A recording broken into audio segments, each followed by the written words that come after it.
In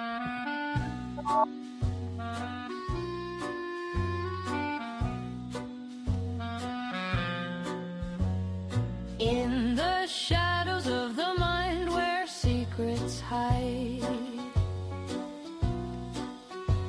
we dive into the dark where truth collides.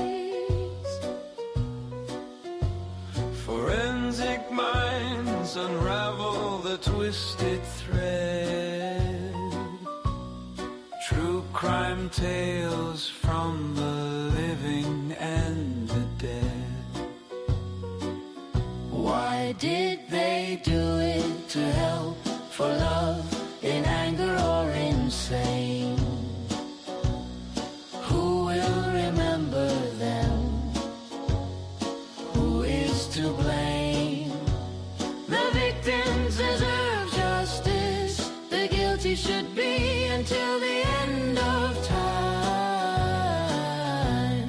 Echoes of the past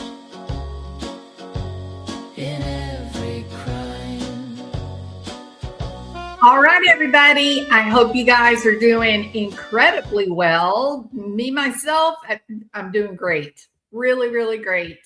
For those of you that are missing the Lauren, we'll play that at the end of the video. Okay, so welcome everybody. Thank you for being here. If you can hear me, please put a 1. I see you, Bling.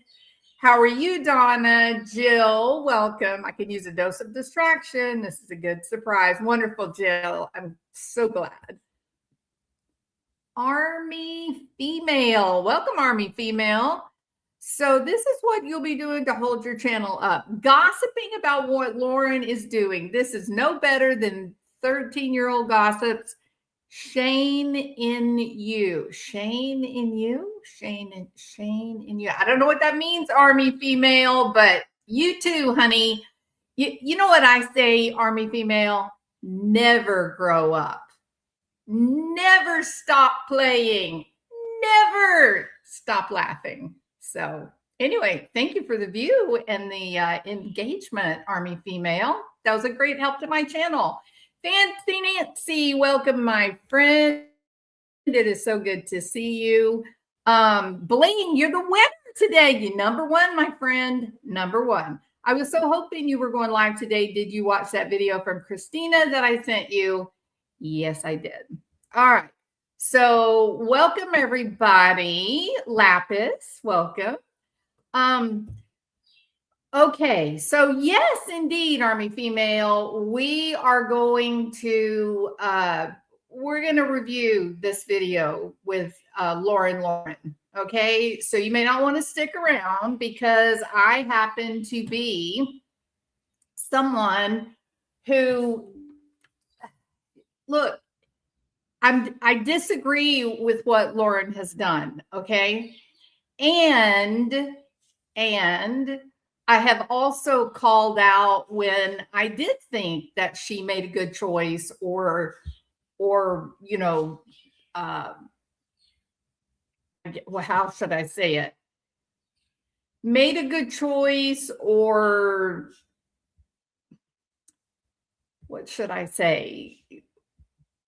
Made a good choice or behaved in a way that was comfortable for everyone, right? So we're going to do that. And my camera is so weird right now. Why is it acting that way? Okay, so it should be, where are my other layouts?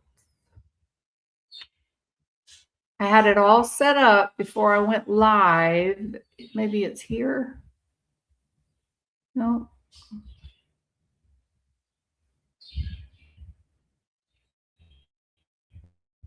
That is not right. Very strange. Okay, so it's not the way that I wanted it, but that's okay. I'm not going to spend a lot of time fighting with that. Okay, hey Lynn, good to see you. Lavina, welcome. It's great to see you. Okay, so we are going to review Lauren. There we go. That's what I wanted right there. All right. So we are going to review Lauren. I have agreed with her in some instances, and I have disagreed with her in other instances. And yes, I'm going to do this. And here's the reason why, Army Female. Because Lauren and Dr. Matthias wanted to put an innocent woman in jail. I want you to think about that, Army Female. They literally had there were no broken laws. The police body cam proves that. No broken laws at all. But you know what they did, Army Female? A licensed psychologist who spent years in training for ethical work and ethical behavior on the telephone tried to get a police officer to do a police report for no crime. No crime was committed, but they wanted to send this mother of 4 children to prison. He even went as far as to say, well, if we could get 5 instances, that would be 50 years that she would be facing. You support that, Army Female? Good. I'm glad that that works for you in your life. It absolutely does not work for me in my life. To me, the way that Lauren and John have behaved specifically regarding Lori Vallow and Chad Daybell invading victims, invading their lives, exploiting them, trying to manipulate police. If that's the kind of world that you want to support, that is your business, but that is not my life. It's not my world. So sure, I'm going to be watching her. You bet. Just like Kay Woodcock said, this won't happen to another family. They won't do this again to another family. Colby Ryan, Army Female, Colby Ryan, his family was wiped out by his mother. Wiped out. He stands alone. Literally in every way, Army Female. You like that? You support that? That John Matthias would say to Colby when he's in the midst of grief that you and I will never understand. He's trying to figure out how to live his life. And these 2 clowns, these 2 bozos, these 2 frauds, they put him on their channel for all the world to see. And John Matthias literally says, I want to adopt you. God help Colby Ryan if he gets adopted by these 2 clowns. God help him. So again, Army Female, you like this? This is what you want to support? It's your conscience, not mine. I never. What about Lauren taking her camera during JJ's memorial? What about her? She's filming everything. She's giddy with excitement. Oh, it's just so great. I'm going to get so many views on my channel. She sees Kay Woodcock. They're at the memorial for JJ. She sees Kay Woodcock, and what does she do? I got to get Kay. Hi, Kay. How are you? Look at the 144 roses that I bought to put on that kid's memorial. You okay with that, Army Female? I'm not. If you are, you may be a member of a cult. If you think their behavior is appropriate on any level whatsoever, any level, you may be a member of a cult. I'm going to guess, Army Female, that you're LDS. That's a guess on my part. Okay? Woo! I got triggered. Okay, so here we go. Steph sells stuff by the seashore. It is great to see you. What she done to Christina is truly criminal. It is. I think they should face charges. I think John Matthias should face charges. That is my truth, my opinion. Every time I try to go back and watch the body cam to work into one of my videos, I'm just mystified. And did you guys watch Every Day with Jay? She is, you guys have to go watch it, okay? Not right now, stay with me, but after we're finished here, please go watch her video where she is, it's audio only, it's from a Patreon. You will not believe the way that they behaved with Grayson. Ethics? No, Army female. You know anything about ethics? You know anything about honesty? You know anything at all about boundaries? You know anything? Do you know anything at all about dual roles? You know anything at all about that? Because they basically did a Patreon live with Grayson where she proceeded to get intoxicated. Allegedly, it seems like she might be intoxicated based on her slurring her words and being just the way she was talking and acting. And then she begins to reveal her whole family history, things that people might want to keep personal, things that people have a right to keep private. And they go on their channel, they're drinking together. Apparently, maybe, it's my opinion is they're drinking together. And they dig into her background and her life. John Matthias, what's wrong with you? She's your employee. Am I right? Are you the kind of professor, Dr. Matthias, that after class you go get drunk with your students? You take your PhD students to a bar and end up with one at the end of the night?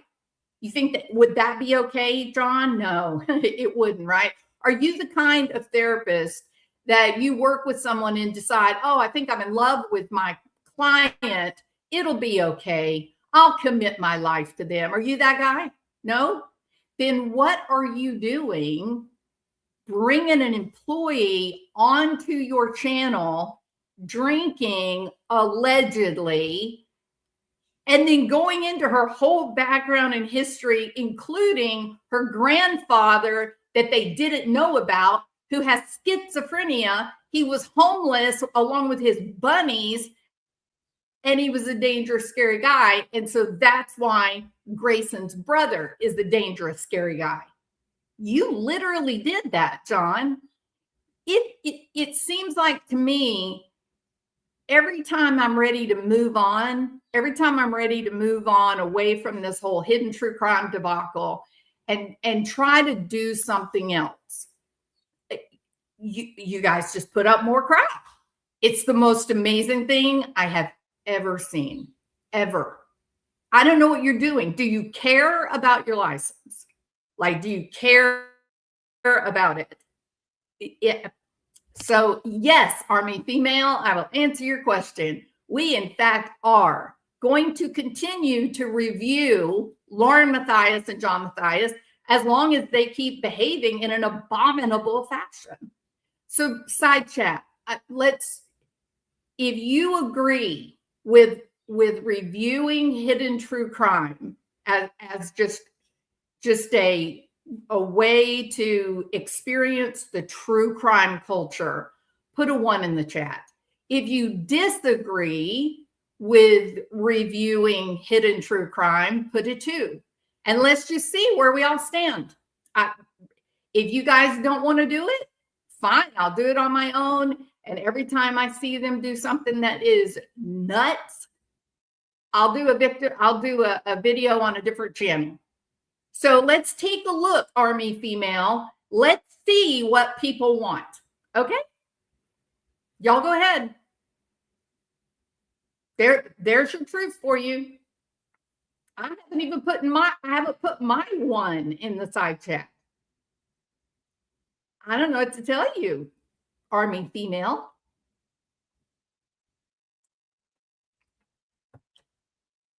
Kay Woodcock, Crescia, Colby, these people were hurt by Hidden True Crime.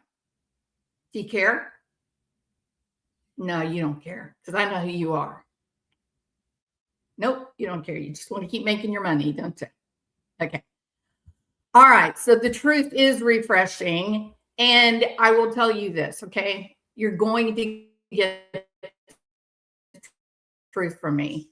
If Lauren says or does something that I agree with, I'm going to tell you that. And it doesn't mean I love her. It means I'm trying to be authentic. And I'm very disturbed about what happened to these victims of Lori and Chad's reign of terror, these family members. I feel horrible for them. And then to be stalked and re-victimized during all these trials, I've never seen anything so unforgivable, in my opinion. Unforgivable, right? She is the minion, Frenchie. We know who she is. Okay, so that is what we're going to be doing. Yeah, so I do have something else that I'm going to share, but we'll wait to do it after we've watched a bit of Hidden True Crime. Okay, so here we go. Multiple weapons were taken from the property of McKee, and there is a preliminary link from our NIBIN to one of the weapons that ties it to the homicides. 4 days now, the headlines have told us who police arrested in the Tepe murders, but what they haven't explained. Okay, whoops. Okay, you noticed that hit Army female. Notice how I didn't stop where her face was contorted or strange. Notice how I did that? It's called authenticity and respect. Okay, I'm not. If I wanted to try to make her look like a clown, I would. Okay. Right off the bat, I think she looks beautiful. And again, I'll say it again, eyebrows, good choice. Whoever your filler injector is, much better. So much better. How long this story was unfolding before December 30th, 2025. And by the time police stepped up to the podium on Wednesday, most of the public thought they already understood this case. But what the press conference and the reporting we've done here at Hidden True Crime reveals is that— Stop, Lauren. You didn't do a damn thing. Absolute fact. You didn't do anything. You did not do anything, girl. You didn't go out to Ohio and go door to door and question neighbors. You didn't do any of that. None of that. So stop trying to equate your— already she is insidiously trying to inject herself directly into this story. Do you see what did you hear her? Did you hear what she said? Listen again. Stop, Lauren. You don't do this again. You're sitting there telling yourself, okay, here is this insidious or this horrible crime. And now my job is to be a leech and latch on to someone that I can take credit for what's happening with the investigation, with the trial. You literally said, Lauren, literally, that you had to leave your mother who's in hospice, right? She's dying. You had to leave her and go to JJ's, Lori Vallow's trial for what was going on with JJ, because you had to make sure that JJ got justice. You said those crazy, insane, delusional words. Now this is crazy, insane, and delusional words. Again, listen, y'all. Multiple weapons were taken. Okay, they found from the gun. the property They believe of McKee. they found the gun. And there's a preliminary link from our NIBIN to one of the weapons that ties it to the Not all the homicides. weapons, one of 4 them. days now. The headlines have told us who police arrested in the Listen to Tevye this. murders. But what they haven't explained is how long this story was unfolding before December 30th, 2025. And by the time police stepped up to the podium on Wednesday, most of the public thought they already understood this case. But what the press conference and the reporting we've done here at Hidden True Crime reveals, what the press conference and what we have reported here at Hidden True Crime, now we have the whole story because of the chief of police, the person guiding this investigation, and Lauren have done. Now we all know. Did y'all hear that? Did you hear how subtle that was? If you did, put a 1 in the channel. So subtle, right? The power of suggestion. It's so insidious. It's terrible. That does look like Lily behind her. She uses that dog, in my opinion. And again, it's just more of this mind control foolishness, right? I hesitate to use the word mind control. I should say influence. It's just subtle manipulation. It's manipulation. Do you guys ever watch Chase Hughes? Love this guy. Love him. Or his content, right? Love him. He talks about people's ability to influence others without using words. Now, Lauren does use words. She does. Clearly, Dr. John, again, being unethical, is teaching her about manipulation, right? And that's something that, in my APA program, we were really coached. I mean, it was drilled into our heads, the things that we learned about people and how to mold people to be healthier, how to help them adopt new habits and routines and lifestyles, which is very different. It's very difficult to change. That those tools that we learn, those techniques that we learned, that we couldn't do that for our family and our friends. We couldn't use the information, that it would be highly unethical to do that, right?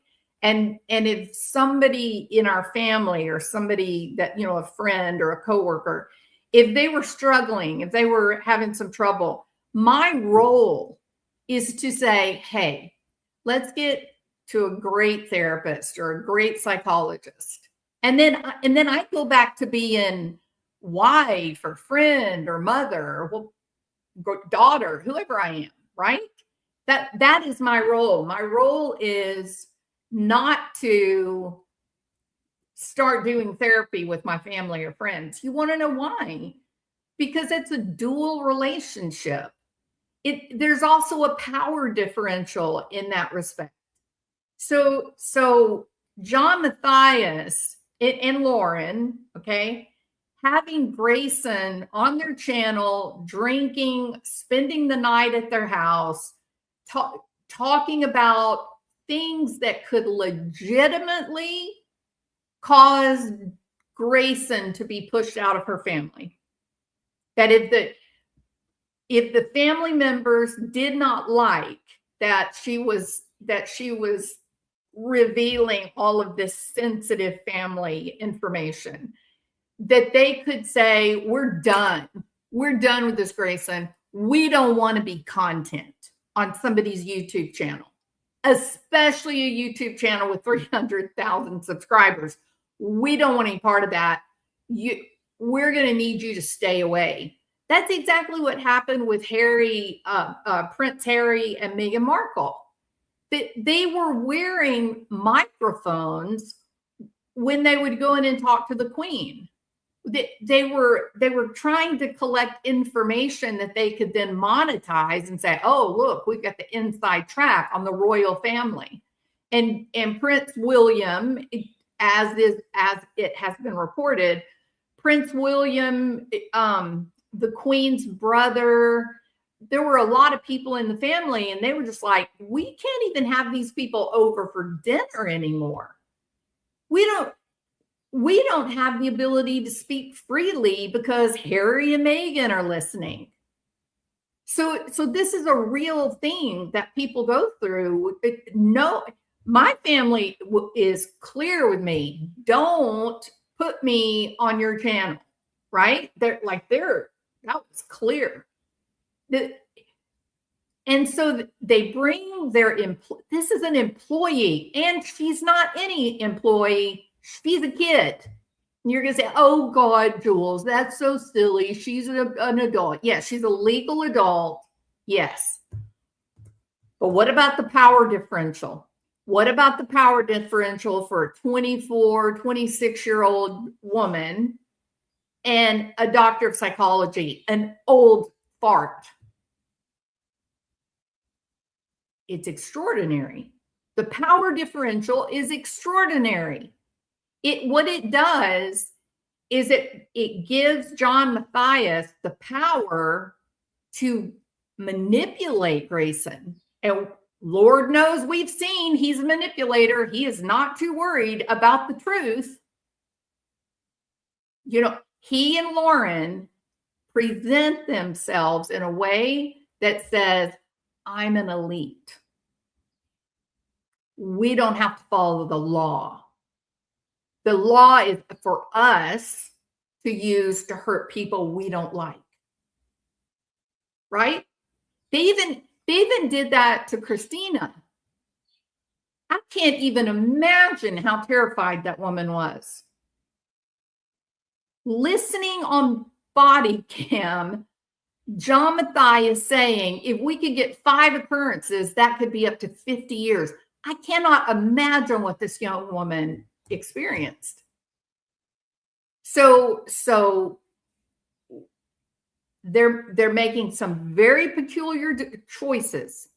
They're behaving in ways that are inappropriate. And now Lauren has zeroed in on this McKee murder thing. She has zeroed in on it. The manipulation is beginning. Thanks to the press conference and us here at Hidden True Crime, you now have the truth. Lauren Mathias did nothing. Nothing. She's manipulating Army Female.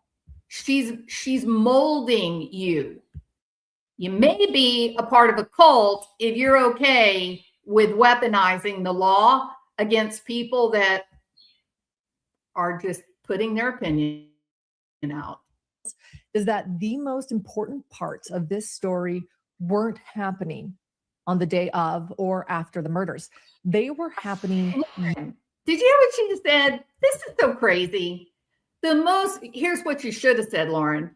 The most important parts of these murders for me, for my bank account, for my money. That's what you should have said. Listen to this again carefully, what she's actually saying. Stepped up to the podium on Wednesday. Hold on. Most of the public thought they already understood this case. Listen. But what the press conference and the reporting we've done here at Hidden True Crime reveals is that the most important parts of this story weren't happening on the day of or after the murders. The most important parts of this story were not happening on the day of the murder or the days after. What did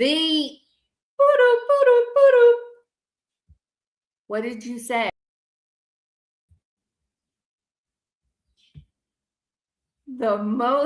It's craziness. Listen, think about this before I say it. The most important part of the murders did not happen that day or in the days after. What's wrong with that statement? What does it mean? The most important part of these murders did not happen on that day or the days after. What is wrong with that statement, y'all? Yeah, Skitty Nona is going, what the F? look at her little emojis. They're like, what? What's wrong with that statement, y'all? The most important part of the murders did not happen on that day or the days that followed. Well, let me ask y'all. What do y'all think is the most important part of the murders? I tell you what I think is the most important part of the murders. I think the fact that 2 parents died is the most important part of the murders, Lauren. They died. They're gone. They're no longer around to help their children. The day of the murder, Lauren Matthias, 2 children may have seen their bleeding parents. I certainly believe that that's the single most important part of these murders, Lauren. That's the most important part. Yeah, there you go, DB. The actual moment of horror. That's the most important part, Lauren. When their spirits left their bodies and went to heaven, that is the single most important part of the murders, Lauren. And it happened on the day they died, you goofball. So do you guys see what I mean when I say she should have altered her comments to say the most important part of the murders for me did not happen that day or even in the days after, because now she has a story to report on, doesn't she? Now she has a history and background and she can make money. She's got to finish the hidden homestead recording studio. Right? Oh, Lauren, it's so hard. We haven't even gotten through minutes of this video. Army Female comes in here and says, oh, is this how you're going to, bring your channel or grow your channel or something like that? Well, gosh, Army Female, we can't even get through 20 minutes of her video without me getting just mystified by her behavior. Honestly, it is incredible that there's just no self-awareness. She has no self-awareness. None. Oh, Lauren.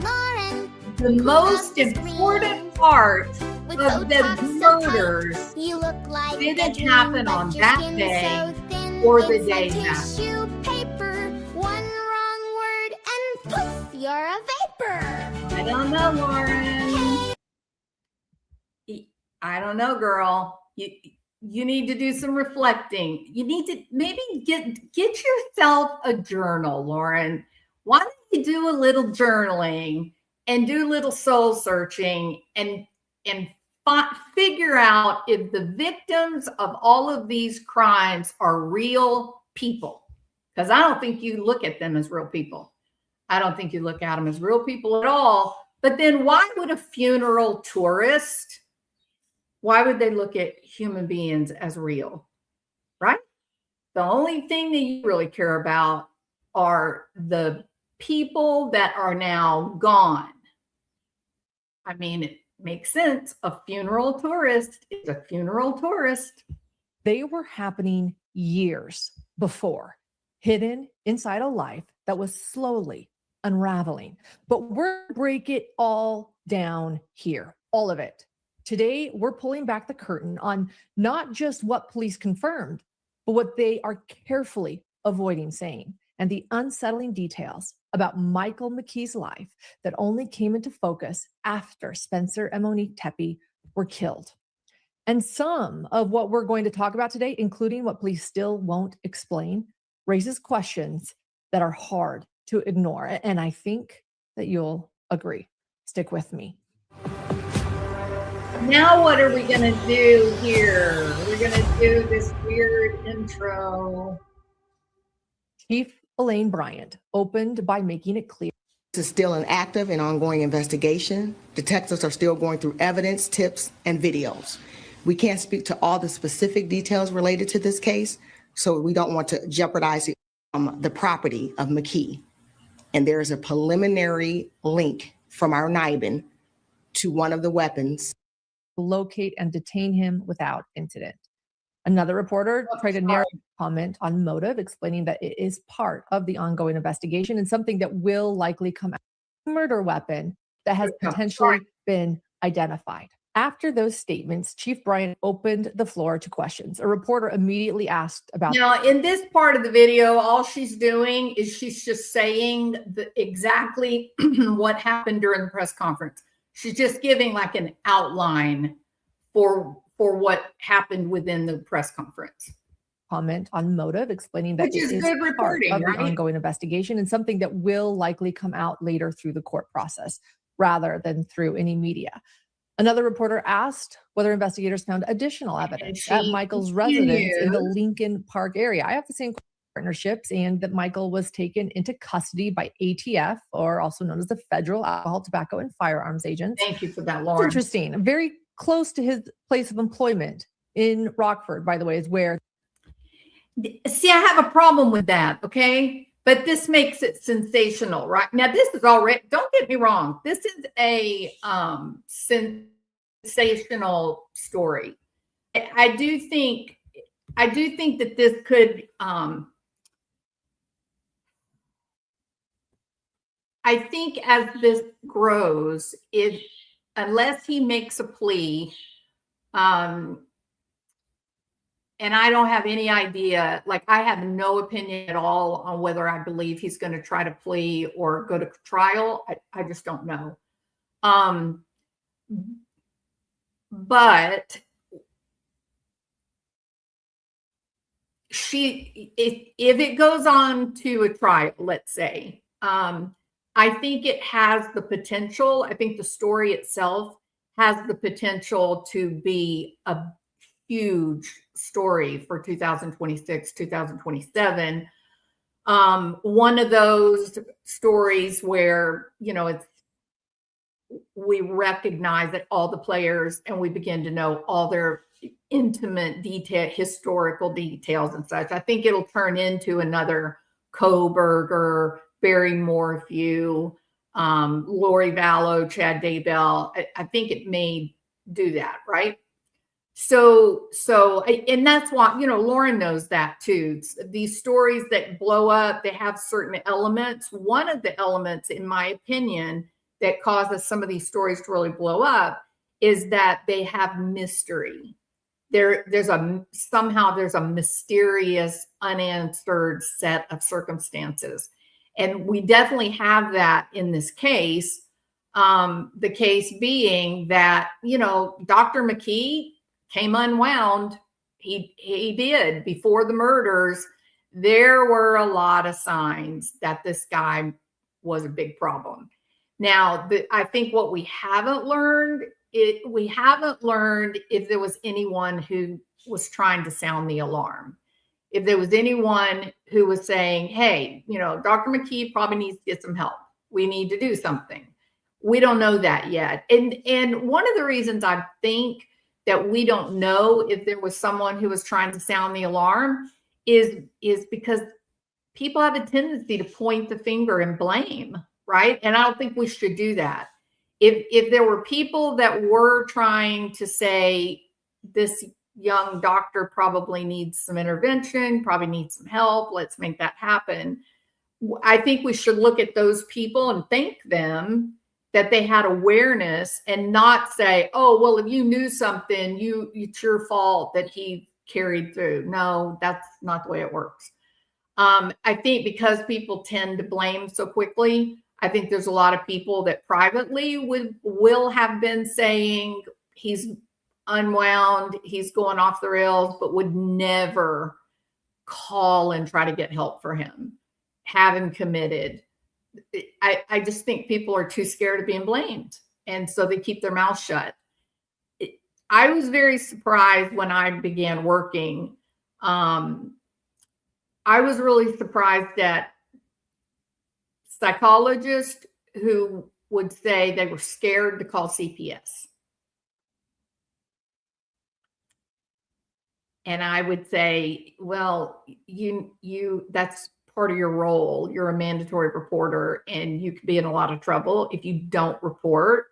It is not your job to investigate. It is not your job to make that determination of guilt. It is your job to throw up a red flag for the people that do investigate.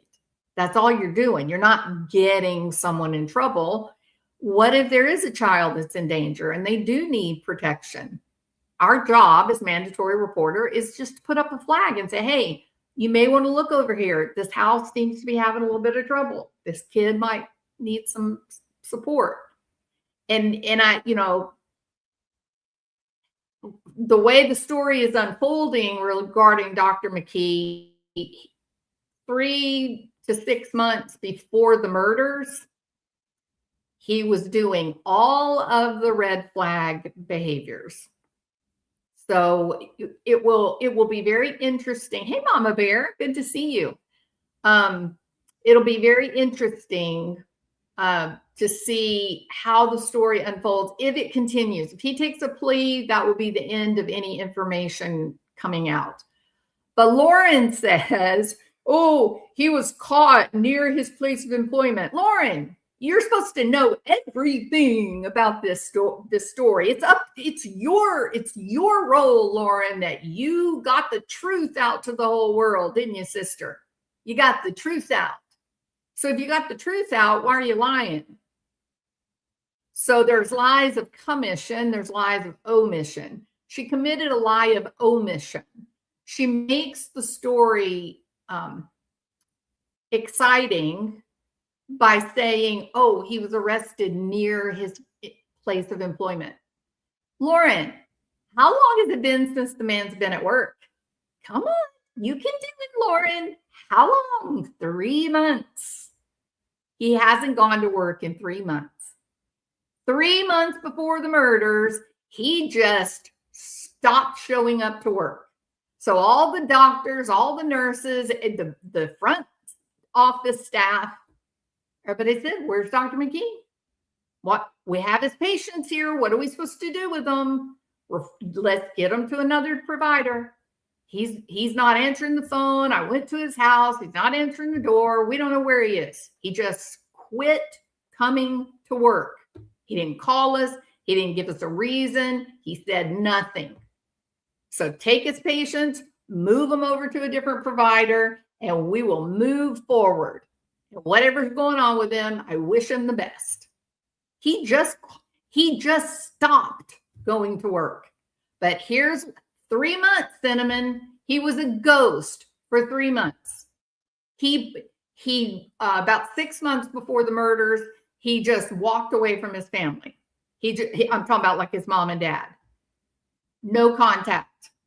Just no contact. He just disappeared. So what was he doing during that period of time? Quit going to work for 3 months.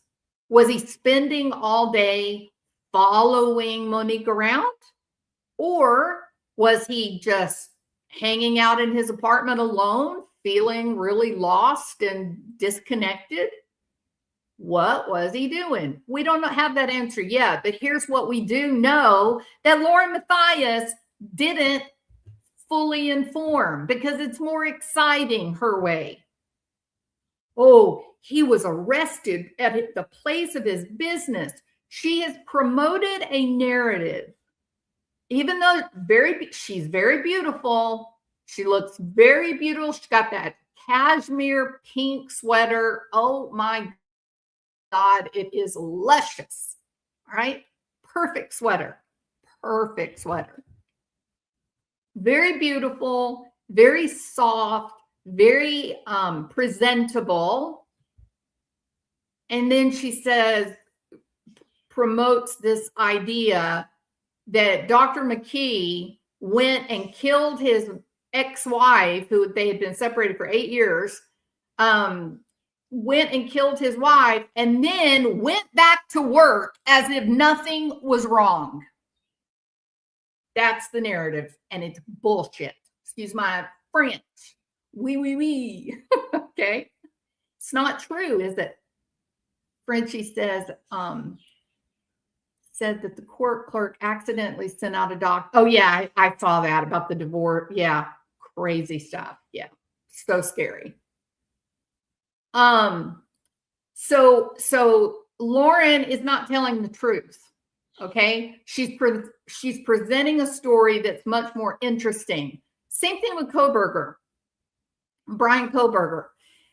The reality for Brian Kohberger was this, that he got accepted into a PhD program. He moved across the country. I think he was following Ted Bundy-esque types of, maybe he was mirroring his life according to Ted Bundy, but that's just a thought I have. But he goes across the country from Pennsylvania out to Washington or Idaho, and he starts this program. He's a teaching assistant. He starts his program, and within literal weeks, not months or years, no, within weeks, there are red flags that something is really wrong with the dude, that he is not normal. People that knew him in Pennsylvania, not normal. People at the bar that he went to drink, they're asking him to leave because he's making women feel weird. There was this narrative that was spoken that you've got a brilliant PhD student who went and killed 4 co-eds and then go back to work as if nothing happened. He was in the classroom teaching after the murders. Oh, it's such a scary thought that someone could be so violent and so evil and so horrendous and then present as perfectly normal to the world. That was the narrative, wasn't it? Made it a good story. Was it true? Hell no. Everyone knew that Kohberger was creep. Everyone knew that. Within months, the guy literally had a plan in place that you legally have to do at a public university. You have to offer them some kind of rehabilitation plan to try to rehabilitate their reputation and get back on track. You have to do that because the kid that you're kicking out of school, he or his family may be litigious. And then you've got to prove to the judge, look, here's what we did. These are all the interventions that we tried to make it right so he could get on track. Hell, he didn't even have a month where he was on track with his rehab plan. Not even a month. The guy was a creepazoid from day one. Day one. But it was a much more exciting story. It scared people, which kept them coming back for more information to say, here is this perfectly normal guy, a brilliant PhD student, and he's going and teaching students. He's a part of the university staff. He then goes in the middle of the night and he kills these 4 kids. And then he goes right back to the classroom, teaching and working as if nothing happened and no one knew a thing. That was the story they promoted. It wasn't the truth. You see my point? You see my point. Are you listening, Army female? Lord knows, I hope you are. Maybe you'll learn something. they say he was arrested. And she framed the arrest as a multi-agency effort that allowed police to locate and detain him without incident. Another reporter tried to narrow in on Michael's movements, asking what police could say about where he had been between the murders and the day he was arrested.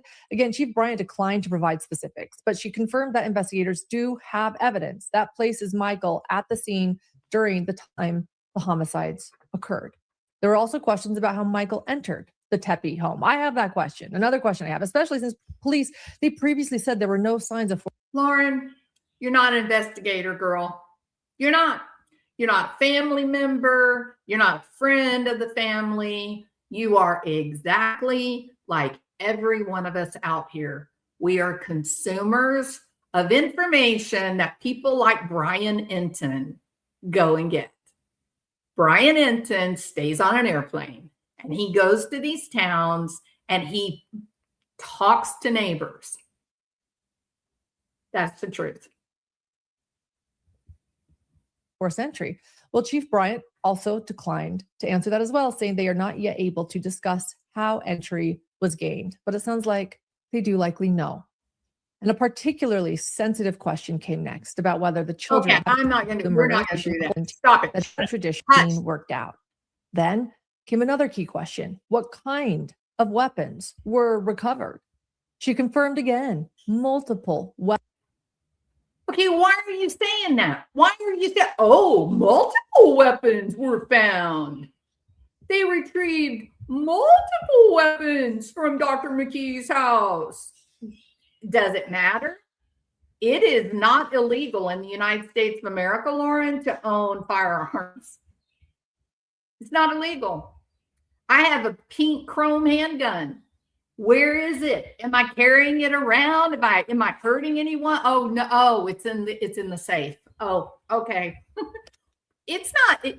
This guy does not have on his rap sheet. There's nothing. He doesn't even have a traffic violation. Not illegal for him to have. He could have 50 firearms, Lauren. The only thing that matters in your reporting. Did they find the firearm that was used in the crime? That's all that matters, Lauren. But boy, you make it scary, don't you? Make it scary, sister. Keep those people coming back for more. People like Army Female, who doesn't know how to spell Army. By the way, Army Female, please learn to spell your name, okay? Every third grader knows how to spell their name. You do not, honey. So before you judge me, go learn to spell your own name, sweetheart. Weapons were seized, but would not describe them. A reporter asked how quickly Michael became a suspect, noting that the family had said they believed he was responsible almost immediately. Well, Chief Bryant said that every tip and every piece of information received by police was immediately investigated, but she could not provide a specific timeline of when Michael rose to the top of the suspect list. There were also questions about digital forensics and DNA and how long testing might take information and working. Lauren, they're not telling you or me or all of the original gems, the real gems, the authentic gems, the tanzanites and amethysts, and especially diamonds. Not your fake rhinestones over there, your CZs. No. We're the original gems. We have the brightest sparkle because we like to laugh and have fun. And we don't try to take horrible situations and manipulate the words we use to make them worse. We don't do that. We don't go and befriend family members or friends. We don't do that. We don't lie about what the story is. What you're doing right now is you're trying to make this exciting and big and scary. He had multiple weapons. Oh my goodness. And we don't know what they were. Oh my God. You know what? Let me tell you something, Lauren. Right this very minute, in my kitchen, Lauren, I've got 3, 4, 5.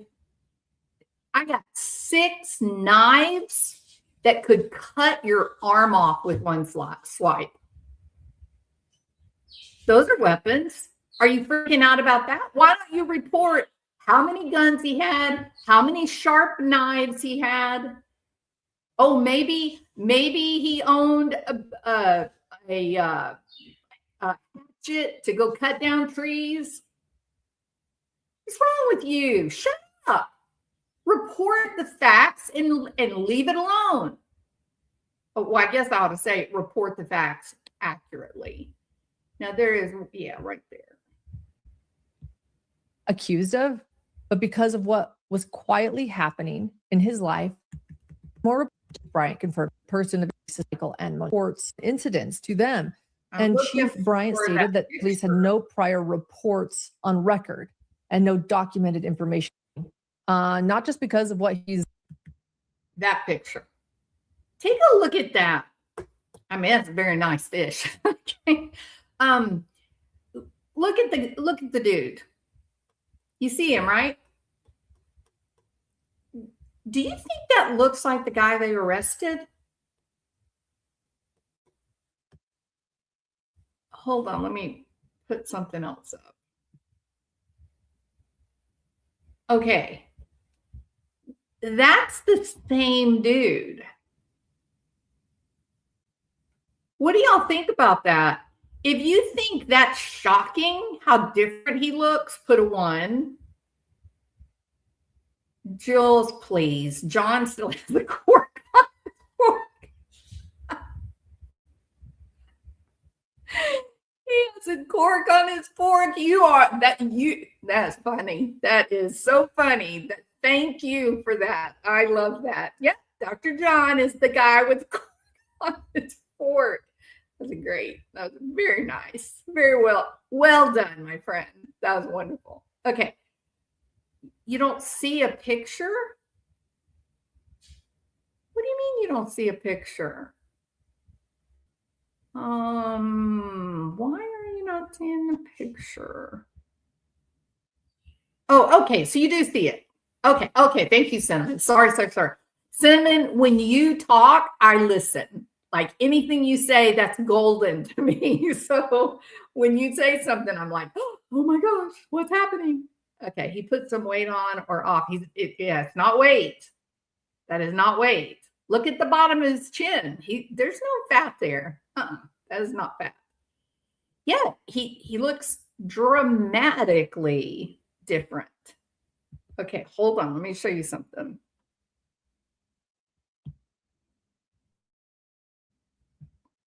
One second.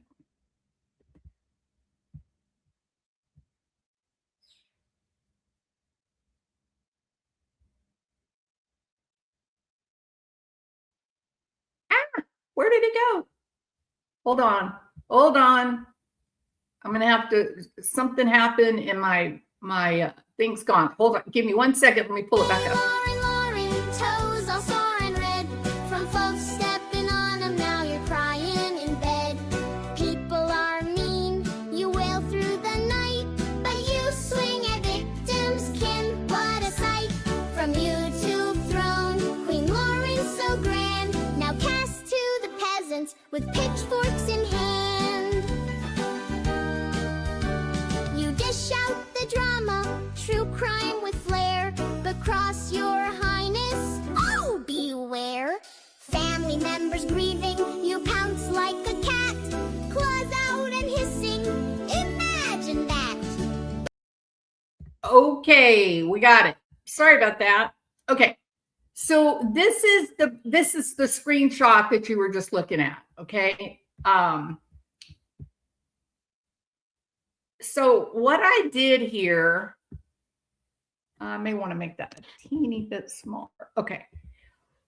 What I did is I measured his eyes and the tip of his chin, right?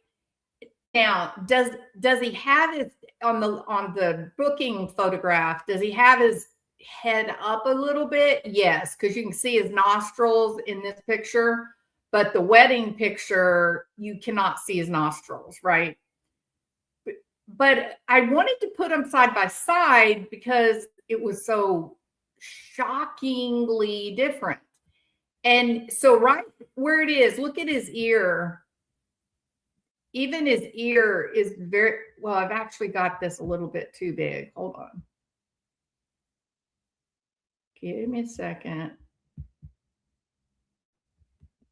Let me get see-through. Hold on.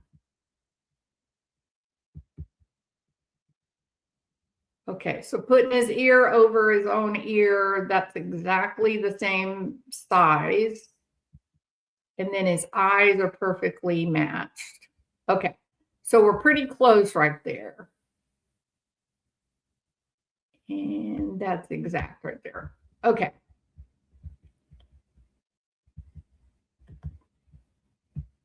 Now then, okay, so you guys can see it, right?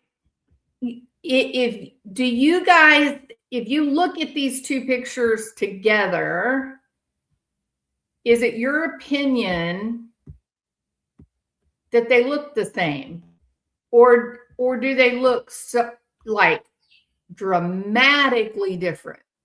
Oh, no, Jill, 100%. I think he's the same person. I am not saying that it's not the same person. This is definitely 100% the same dude, okay? But when you look at them, something happened to him. Something happened. He's very different looking. Okay, so matching up his ears and his eyes. Okay, so it's not exact because on his booking photo, he's got his head up, his chin is up a little bit, correct? What do you see? Tell me what you're looking at. I looked at this and I thought, how does this happen to someone? Because the picture where he looks lean and smaller, that is the older picture. That's 8 years ago, right?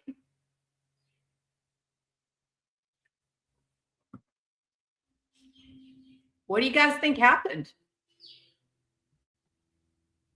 He's had someone clean up the wedding pic with Photoshop to make him look less like a Neanderthal.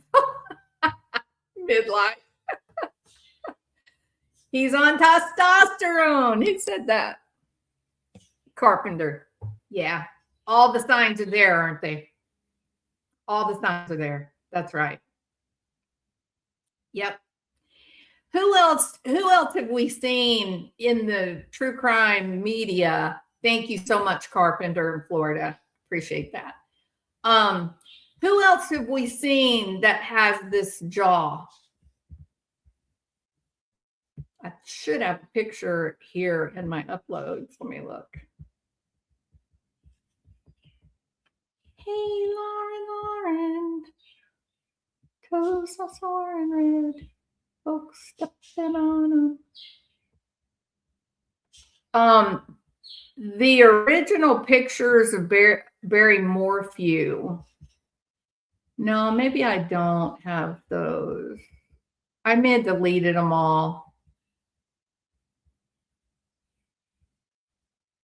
Yeah.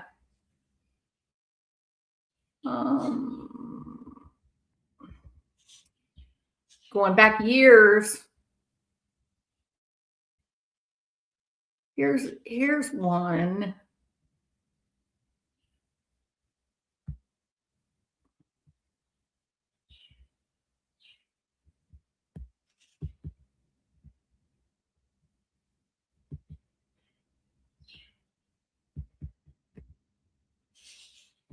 Wowzer. Wow, Dr. McKee. What you been up to, buddy? What happened to you? Right? So if you can see the resemblance, put a 1 in the chat. If you do not see a resemblance, put a 2. Army female, I invite you to answer that question for yourself. How bizarre is that? I mean, like, I didn't even have this planned ahead of time. You know what I mean? I wasn't like, oh, I'll look for the perfect Barry Morphew picture to illustrate steroids use. I just pulled up one of the old pictures, right?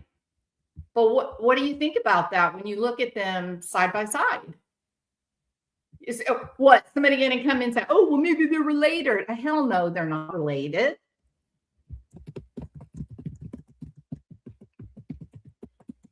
I mean, it's kind of wild, right? You can see it. You can see the steroid look for. Let me be specific too. I'm talking about anabolic androgenic steroids. All right. And they are basically, the anabolic androgenic steroids are basically just synthetic versions of testosterone. Okay. What you're seeing, like with that jaw and everything, is the muscle enhancement. So when you see those big jaws and that chiseled chin like that, that's the effect of those muscles being really, really strong and kind of built up. It's almost like giving yourself a facelift, if you will. And what, you know, some people are born with that really prominent jaw, right? Some people are, like Michael Douglas is dead. Kirk Douglas is an example of that. But it is also a visual notable marker for people that are using anabolic steroids to kind of stay young, right? To keep that look about them. I was struck. Yeah, the neck and the jaw. That was the second thing I was going to say, Sketty Nona. If you don't believe me, Army female who cannot spell, look at the size of this guy's neck. His neck, those jaw muscles, look, when Barry Morphew was let out of jail, just, what was he in jail? 8 months? When they let him out of jail, 8 months where he did not have access to anabolic androgenic steroids, he was unrecognizable. People looked at him and they said, my God, what happened to him? Because his face got really soft. It got really soft. That strong jawline completely disappeared. He looked like a 50-year-old guy as compared to a 30-year-old, 40-year-old guy who works out every day, lifts weights. And then, of course, now Barry is back to looking like a young guy who's lifting weights all the time. Barry was also incredibly strong. There were people that reported, you know, the gym that he went to in Salida, they would have like contests among all the members. He would beat these 20-year-old guys in pull-ups and push-ups. He's an incredibly strong guy. For his age was shocking, right? So when I looked at this guy, I looked at these two pictures side by side. I said, whoa, what is this? This isn't even the same dude. I also kind of think the hairline is very interesting. Like, did he get hair plugs? Is he just like, did he just like blow dry his hair so that it would hide that receding hairline? I thought that was very strange. That the older picture, 8 years ago, there's a lot of balding in that picture. I'm talking about this one right here. Look at his hairline. There's a lot of balding right there. But you don't see that in the new picture. But maybe it was the way that he was styling his hair. So you want me to believe, this is what's so weird. You want me to believe that a guy who has twisted off and come completely unraveled, quit going to work as a damn surgeon, stopped going to work, just walked away from his patients, walked away from his family. You telling me he's standing there blow drying his hair? What? I mean, he clearly was. Look at it. So when I saw these two pictures side by side and matched them up to verify that this guy really is Dr. McKee, I was just blown away. I was just like, what in the world? And, you know, think about it. If this guy has spent 8 years using anabolic androgenic steroids, yeah, I'm sure he was having an anger problem. I'm sure he was making poor, rapid, impulsive decisions. If that is true, right? If that is what we're looking at, and I mean, I put up Barrymore for you, you can see it. Here's the other thing: when you listen to these guys that are using that particular type of steroid, the ones that are really overusing, not all of them, if they're staying true to the dose that the doctor has put them on or whatever, you don't see it as much. But those guys that are just like pushing that stuff, they develop the deepest, lowest voice. Like, you can't believe how low their voice is. It's just eerie listening to them talk. So we haven't really heard him talk, you know, but the size of the neck, look at the size of his neck.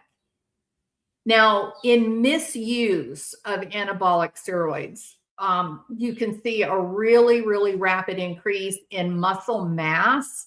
Like, their strength can go up 20% in literal, like in a month, which is naturally, that's not going to happen. It takes 6 months or more of working out in a very specific way, eating a very specific diet to get even 10% growth in your strength and muscle mass. But with that anabolic steroids, boy, it can just shoot up like the Hulk, just boom, right? Increased lean muscle mass. The more muscle that's there, then the more you can grow. It all builds up on itself. The reduced body fat is a huge part of that. Look at Barrymore Few. That guy, his body looks like he's 20 years old. That's not normal for a 50-year-old man. So, you know, Barry, it was an outdoors man. He was also, I think, in a way, I mean, maybe the way that he's described by people look, I'm talking about people that I talked to when I was there for the preliminary hearing. His neighbors, people that were his friends, they came up to me. I didn't go after them. They came to me and told me what they wanted me to say live about Suzanne, and I did that. And it was basically, there is absolutely no way that Suzanne Morphew was intoxicated in any way, ever. That was one of her best friends. She saw every day. And she never saw her impaired.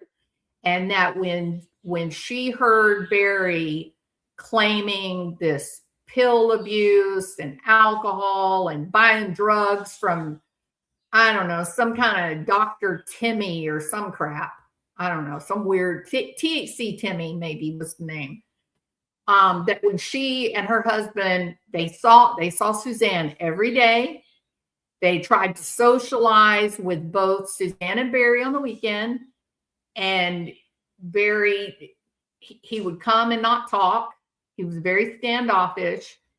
He would talk a little bit more to her husband, but not too much as a group. And most of the time, he didn't even come at all. But Suzanne would always go down, have coffee with her. They were neighbors. Her house was right down the mountain from Suzanne's.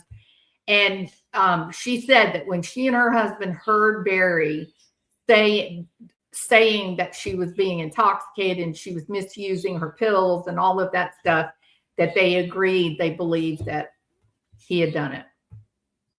Otherwise, what was the reason for lying, right? And she recognized me from YouTube, and she asked me, please say this on your channel because it's not true. Like she was tearful as she's describing this to me, right? So when I say that Barry might have been kind of antisocial, very uncomfortable with people, maybe that's true for whatever reason. Okay, I mean, I'm not going to guess why it is, but for whatever reason, he was much more comfortable up in the woods with animals than he was with people, I think. And I think that's really interesting because Dr. McKee might have had similar issues socially. He got divorced. He was married for literal just a month or two before Monique was like, no, not sticking around for this. This is not for me. She got away. And then it was like another 6 months and they got their divorce, right? This guy was married and divorced within a year. In 8 years, he's not been able to find another partner. 8 years. A fancy vascular surgeon. Come on, people. Let's talk about this for a minute, okay? Realistically, is it true that there are young, very beautiful nurses at hospitals? Is that true? And do those young, beautiful, very smart nurses, do they really like the single doctors? Yes, they do. I know it. I see it and I've lived it. Okay. So explain to me how it is that you've got a man who is handsome and he's a vascular surgeon and he's working in hospitals and he's not finding someone to date. What? These doctors, I'm telling y'all, it's like going to the produce section of a grocery store and picking the apple that you want. Those nurses, they're there for a reason. They want to snag them a rich, fancy doctor, right? Yeah, Frenchie, absolutely. Like those of us that work in hospitals, we know the drill. We laugh as the young women talk about, Dr. McCarty. We chuckle and laugh. We're like, lady, you better not say that out loud. That's sexual harassment if he hears you, right? But they have fun playing around. They want to be Mrs. Doctor. That's right. So why would a handsome vascular surgeon, why would he not find a partner? So there's something curious. Jules, I saw Peter read your comment on Lawyer. He did read my comment, Ron Forth. I was like, yay, Peter Tragos read my comment. So Peter, if you ever want to come on my channel, come on. We'll have a conversation about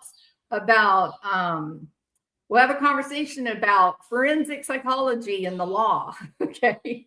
Yeah, he did read my statement. Controversial opinions. Some weightlifting, bodybuilding obsessed guys are interested in impressing men. I was so excited, but I was on replay. I'm glad that you saw it, Bronford. I'm glad when it happened, I was listening live when he did it. Of course, that was when I made the comment, was during the live. And then he read it out at the end, right? I made the comment kind of in the middle of the show. So whoever his producer is, they pulled it out and held it so that he would read it toward the end of the show, which I thought was great. And I thought that his response was really great. And it addressed what I was saying about how I've kind of I've lost a bit of faith in the juries because they're not going over the evidence. They're just going back there. They already have formed their opinion and they're not reviewing it. And I do think as a jury member, I think you do have a responsibility to get away from the theatrics of the courtroom and take time and thoughtfully consider each piece of evidence. I think that's important. I also accept that with a long trial, if you've been sitting in that same chair for weeks and you want to get back to your job or you want to get back to your kids or your wife or husband or whatever, I think it's real easy to go, okay, we all think he's guilty. Let's go. You know, so yeah. His ego's crushed. Stop, because she married a dentist. Okay, so Carolina makes the connection that perhaps he just couldn't heal. He just couldn't move forth, and he just got obsessed with the fact that this woman. I want y'all to really think about this. How long did he know Monique? Not even 2 years. Not even 2 years. But it's been 8 years. 8 years. So what is wrong with him that he couldn't detach and move forward? Detach from someone that he had only known 1.5 years, 2 years. He was only married to her where she was actually living with him for like 2 months. Nobody, that you don't get attached like that in that short period of time. You know what? Now, if it was a 10-year marriage or 15-year marriage, then I would be much more likely to believe that story. But for a person to get that attached over that period of time, this wasn't about love. He didn't love her. No. Maybe it was some kind of OCD. Maybe it was trauma. Maybe he had childhood trauma, but whatever it was not normal, right? And he did something else, I think, that is important. He kept moving from job to job. He kept leaving one job looking for another, leaving another job looking for another. He's moving around like 4, 5, 6 different places in this period of time. So he's really not staying anywhere longer than what, 1 year, 1.5 years? Why? If you're a vascular surgeon, you just need to go to work. And when you're at work, you got all these beautiful, intelligent women throwing themselves at your feet. So why was he so unsettled and couldn't figure it out, right? Now, he started withdrawing. It's a little unclear about when exactly he cut off contact with his parents, but I know who his parents are, and they are well loved in the community based on all the Facebook posts and comments toward. One of them is still incredibly active in the community. So they're well loved. They seem to be super committed to their own mother, who is still alive but very old. The story doesn't fit. As the story is being told by Hidden True Crime, the story is this fancy vascular surgeon who's doing great and doing his job is so in love. And then for 8 years, he pines away for his love. And so then he goes and kills her. Okay, that's the story you're getting, because it's very dramatic and it's scary. Oh, Chris Watts was so normal. He was the guy next door. He was the greatest guy. No, he wasn't. All you got to do is listen to the stories about him, his demeanor, watch the videos of his demeanor. Not normal. Sorry, but no. Very internalized, very controlled. He didn't seem to connect with a single human being. All right. So that's the story they want to tell with Dr. McKee, Michael McKee. Normal dude, great guy, brilliant like Koberger, normal like Chris Watts. We need another big story in the true crime community. The truth is, something went wrong with Dr. McKee. I said the same thing about Barry Morphew. Barry Morphew, there was a distinct moment in his history where he went from being a family guy, a regular guy. Suzanne Morphew's own sister said he was a great father. Great that he took so much time with his two girls. Then he changed dramatically. Something happened to him very quickly. Something happened to Dr. McKee. You're not that unhinged and get through medical school. You're not that unraveled, get through medical school and qualify for a specialty like vascular surgeon? No. Those guys are tightly wound. They're regimented like a general in the army. What happened to the guy? Like literally, what in the world went wrong in the life of this man? It kind of looks like steroids. I look at his neck, y'all. I've got his ears. Your ears are not affected by steroids. Now, they do grow with time as we age, but not much. But I matched up the size of his ears. I matched up his eyes, the distance between his eyeballs, his irises. Why is he so different? Somebody could say, oh, well, he had plastic surgery. He had some implants put into his jaw and his cheeks. You can't put implants in your neck, y'all. There are no neck implants.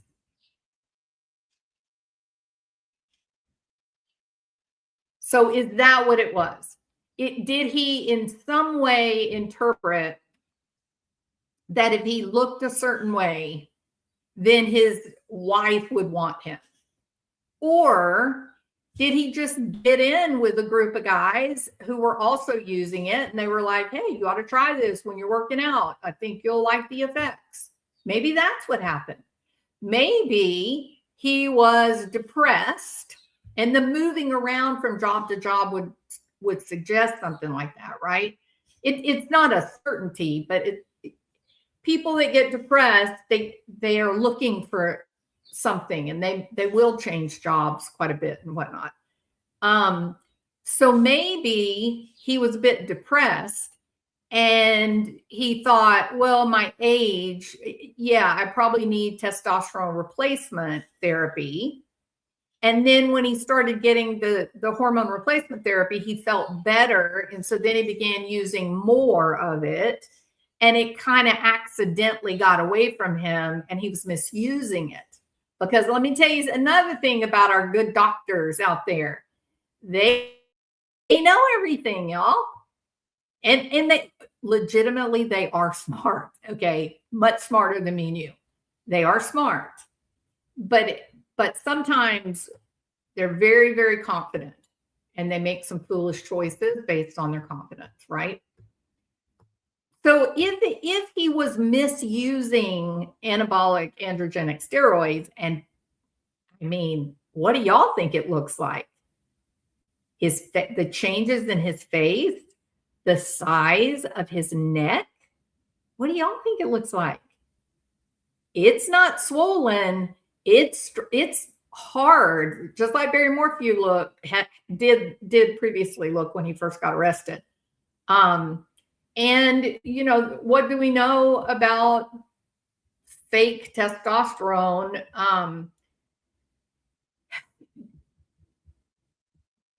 Well, okay, so there is atrophy, and I'm not going to point out what part of the body there is atrophy, but you know, right? Decreased sperm production. You can develop breast tissue, and that is one notable sign of testosterone abuse. is developing gynecomastia. Male pattern baldness is accelerated.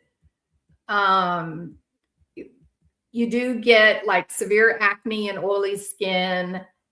And here's the big one: mood swings, increased aggression, irritability, what we call roid rage. And I love to irritate my son. I love to irritate my son by calling it droid rage, because he's like this big Star Wars fan, right? He knows all the stuff related to the whole Star Wars event, right, from start to finish. So I call it droid rage, and he's like, "Mom, stop! You're so weird."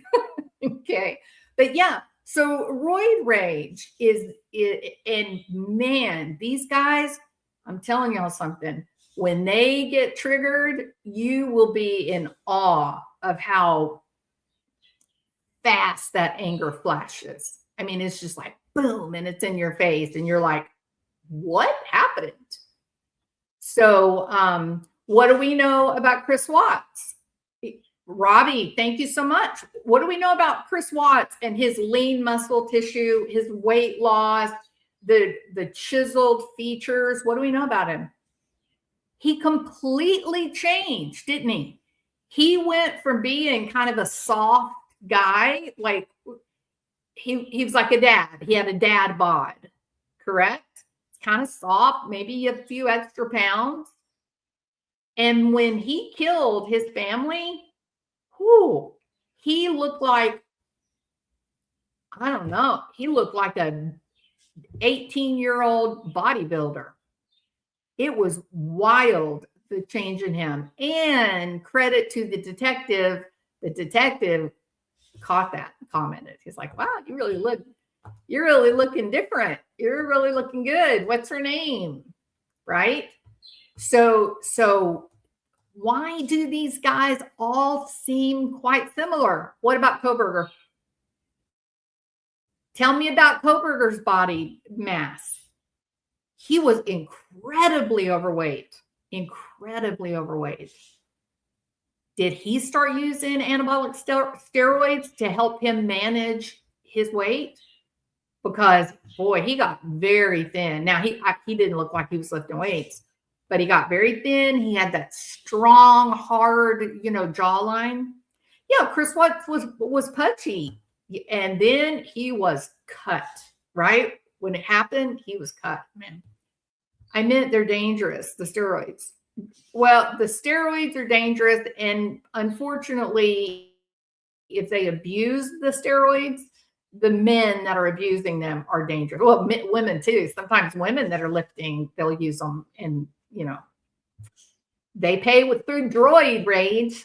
Okay, so isn't it interesting to go through all of these fantastic stories and kind of look at a different factor and see some similarities? We don't know what happened to Dr. McKee. That's the truth. And it does not matter. It doesn't matter what Lauren Matthias says.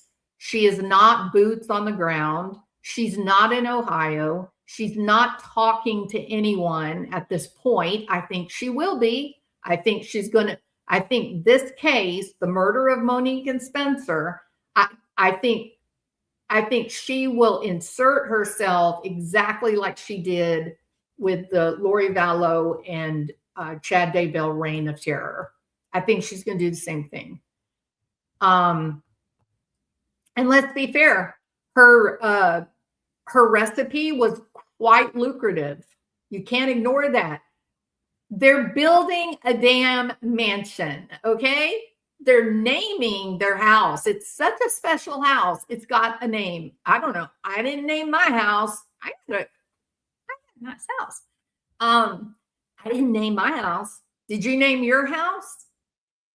Are you the hidden homestead? Even though they're dumb. John, you got 1 million damn books. You don't have a dictionary, sir? Would you please look up the definition for the word Homestead. Okay. Try a photo of Arnold Schwarzenegger. I'll be back. Yeah, Arnold. Arnold. Same look. I mean, we can pull it up. Let's see. Hold on.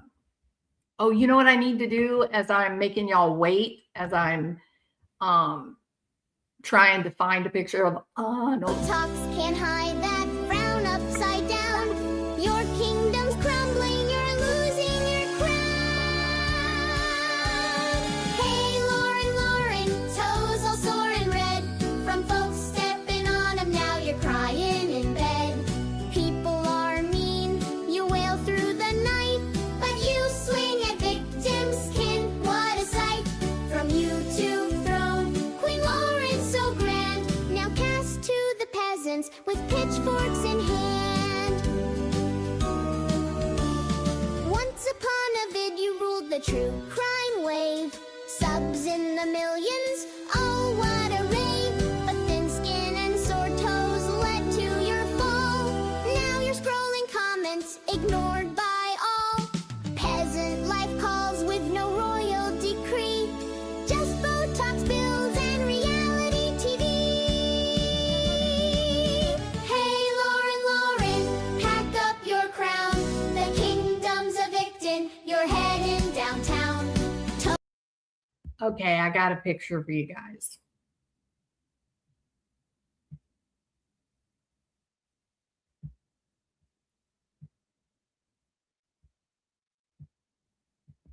Okay, here's a picture. Okay, that illustrates. So look at how chiseled his face is. Look at the width of his neck, and then look at him as, you know, an old guy, right? And I think in this picture, maybe he's around 65, maybe. You don't see that full meaty jaw to the side of his let me make sure, yeah, that y'all can't see that. I'm sorry about that, y'all. Okay.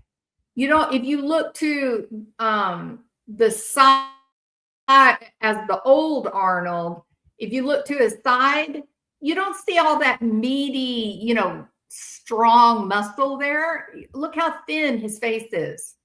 Look how skinny. You can't even see his neck because his neck is actually smaller than what his natural jaw is. This is his natural jaw right here.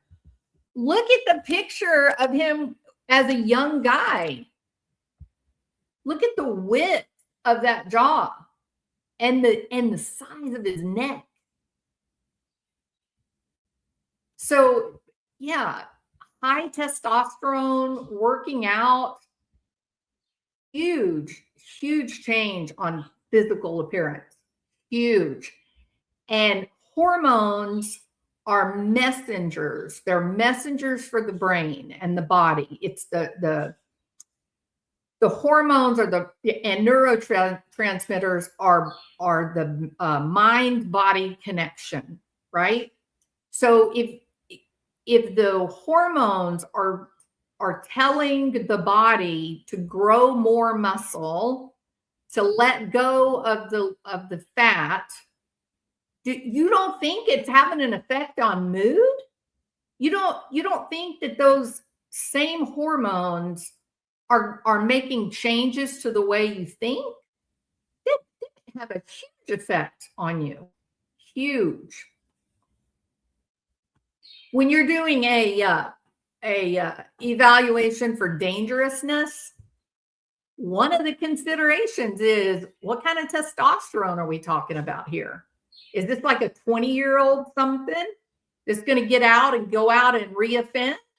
Or are we talking about somebody who's 80 years old?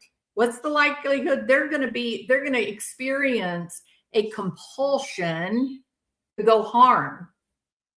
Well, if you're 80 years old, you don't have any testosterone. Your compulsion is not going to even include, I think I'll get up and go get a candy bar. You just kind of, as your hormone levels go down, you tend to get just more kind of quiet, right? Calm. The drive to do some things kind of goes, which is why a lot of people start HRT. What about when you go through menopause or perimenopause? waking up in the middle of the night, drenched in sweat. You're like, oh my God, I'm going to die, right? Yes, hormones, they don't just affect your physical body. Hormones are a communication tool between the brain and the neurological system, the vascular system. It creates homeostasis or lack thereof. So much. So I don't know, y'all. I look at this and I see something that is ominous, something that I think people need to start considering. I think we need to consider this. We see the effects in this guy. We see the effects allegedly in Barry Morphew. We see the effects potentially with Chris Watts, maybe even with Brian Koberger. It's very strange that these guys all have a certain look and they twist off. Very, very interesting. All right. So what do I think he was doing? Well, Lauren, Hidden True Crime, wants us to believe that this vascular surgeon was great, that he was doing great, that he was working and he's doing surgery and he's saving lives and he's, dating little hotties. And he just decides to go after a woman that he didn't really even know after 8 years of being away from her. I don't know. That is a very strange story to me. That is that element of mystery that is evident in every single true crime case that blows up. But what's the truth? Like, what's the reality?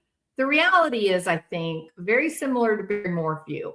I think he was a guy that was probably very serious. He played football. He had a great mom and dad, educators. Like, they were educators. They understood children. And he is so brilliant and so organized and so well put together that he's able to finish medical school, A, and B, he places in a specialty like vascular surgeon. That's crazy. That's crazy. Maybe one person out of a medical class will get a placement like that.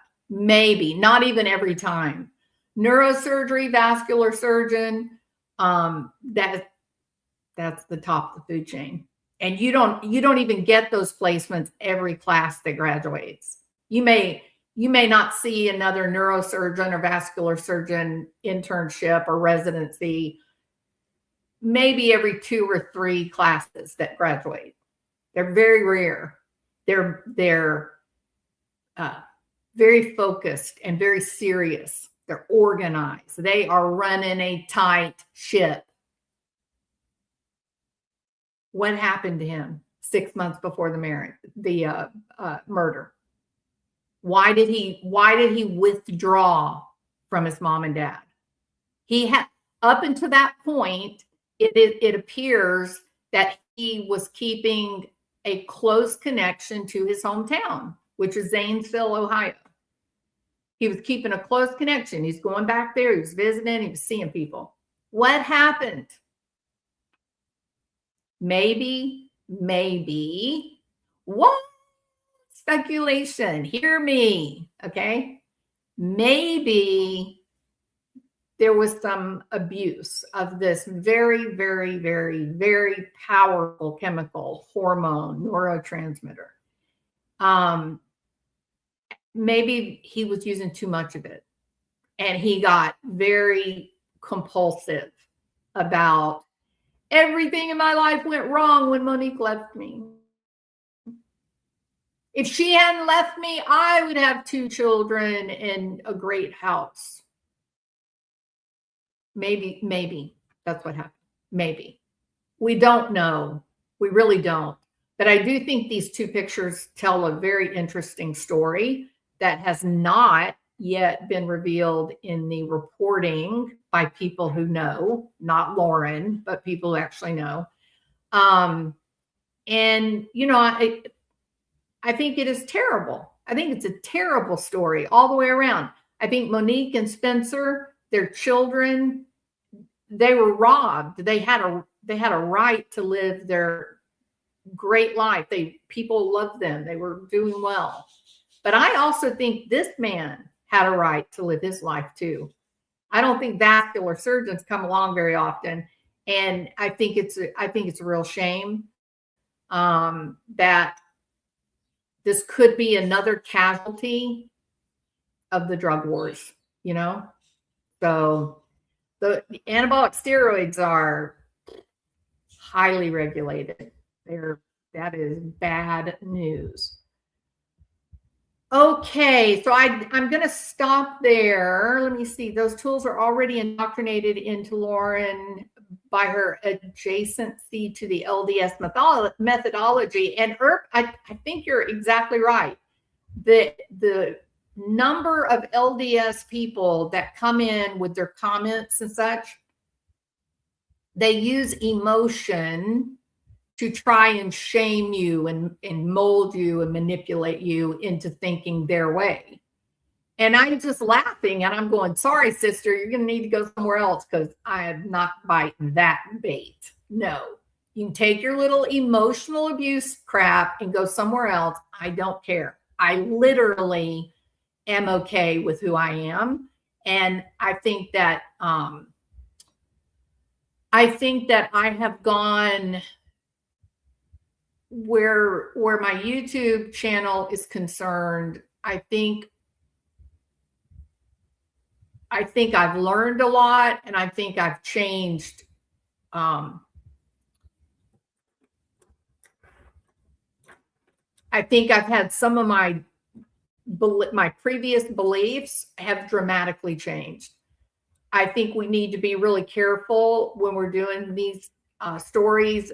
We need to consider jury tampering ideas. Not that we're intentionally messing with the jury pool, but just what if, you know? And so I do think that it's important to be very specific when you're talking about what is fact. Now, it's also true that as we start just chit-chatting like we're doing now, then I think it is normal to have a conversation like it's, you know, standing around the water cooler at work, right? That you do talk about, well, could it be that? Could it be this? That is much different than taking what the reality is of the reporting and what's been said by police and putting your own spin on it to make it a better story. That is absolutely unethical to do. So I think we have to be very careful. No, he wasn't doing well. He was not. He didn't go kill them and then go to work and perform surgery. No, that is not true. Something went wrong. We don't know what. We don't know what he was experiencing. We don't know what he was thinking, but he withdrew from everyone. And what do we know, John Matthias? What do we know about people who withdraw from their lives? What do we know about them, John? This was a man who was in trouble. There were some serious changes that he was going through, and withdrawal was one of the tools I think that he used to try to deal with whatever was happening to him.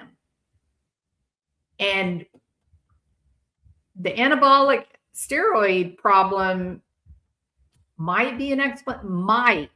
I'm not saying it is, not by a long shot, but it might account for this very strange story where this great guy just twisted off, you know? It's a horrible story. So much lost. Those children, even for the general public to lose a vascular surgeon, so much loss. It's a saddest story. So sad. There are tapes of calls documenting this. What are we documenting, John Smith? Let me look. He also sold them to his friends. Who, John Smith? Oh, Charlie Adelson. Oh, man. You're exactly right. Yeah. Now, correct me if I'm wrong, John Smith. Didn't we have a phone call, a recorded phone call where he's talking to someone and they're maybe he's talking about selling it to this guy, and he does say something like, no, you don't want to mess with that. That stuff will turn you into a gorilla. I'll get you this. So it may not have been the anabolic androgenic steroids. I think that's what Charlie was talking about when he said that stuff will turn you into a gorilla. Dr. McKee might be, exhibit A, right? Yeah. So John Smith says yes. Yeah. So yeah, we know Charlie was hyped up on something. You could look at his body. That is a great example. I forgot about that. I have a picture in my mind where he's standing there, and boy, he looks like a totally different guy. Let's see. Excuse me. Let me see if I can find that picture of him. I've got just a teeniest bit of congestion, and I'm sorry about that. Yeah, look at this picture, guys. Wow. Thank you, John Smith, for making my case for me. Thank you. Thank you.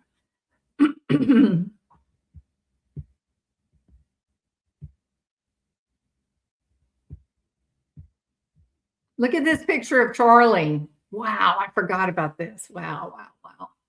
Look at Charlie. You look at this and you go, wow, he's such a cutie, right? That's not the same Charlie Adelson sitting in jail. Look at the size of his neck. Look at that jawline. That is wild. That is so, oh, I didn't share it with you. Sorry about that. So I know, Sketty. No, I'm so sorry. Add it to stage. Why isn't it going to this on stage? Before presenting a screen, remove other media.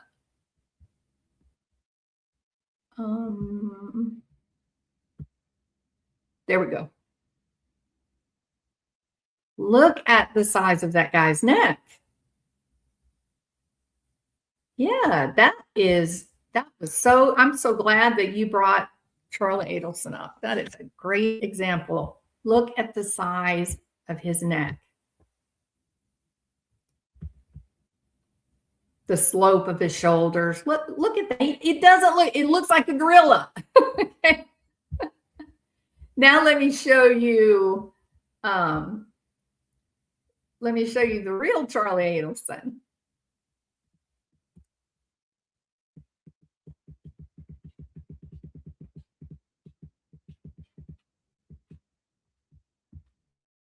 Here's the real Charlie Adelson.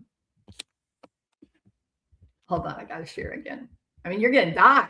Doesn't even look like the same guy at all.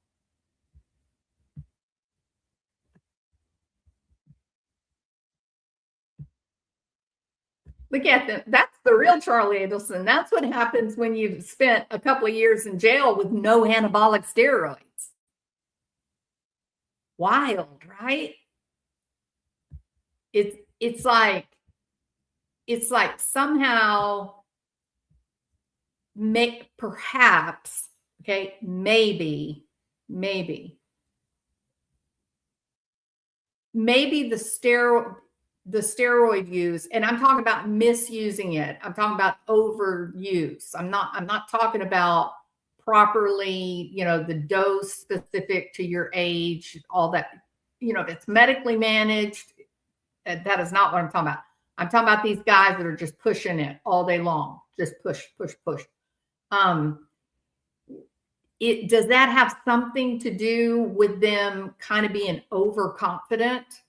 Does that have something to do with the irate anger? How dare you? I'm going to take care of this. You see what I mean? Yeah, gorilla neck. Yeah. But look at it there.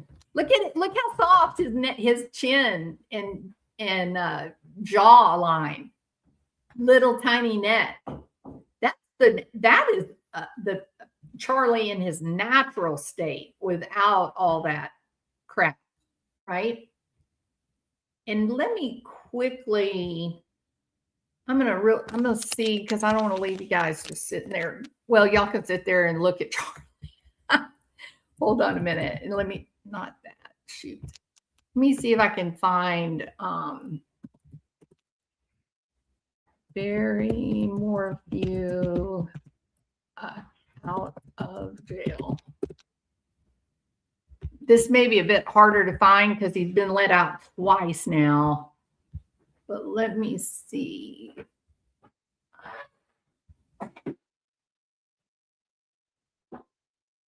Here we go. Here we go. Damn. It's so weird to see this picture. It's so weird to see this picture. Hold on. I'm gonna share it with you. Hold on.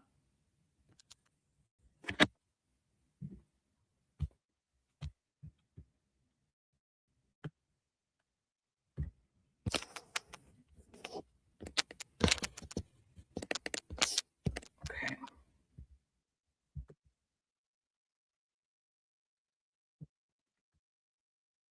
Barry, dude, man, all I got to say is those steroids really changed you.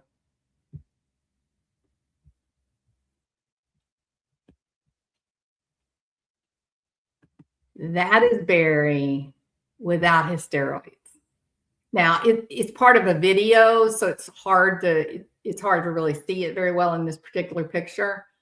But you can see how his chin, it's fat going down to his neck. His neck is small, right? Like you can see he's very different.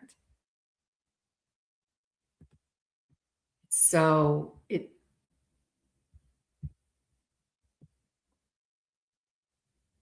so weird. She even said she was contacting family during her first video on this case. She's contacting the McKee family. Oh my God. McKee family, don't fall for it. Don't fall for it. They have a hidden agenda. Doesn't even look like the same guy, does it? Doesn't even look. Oh, Teppy. Yeah.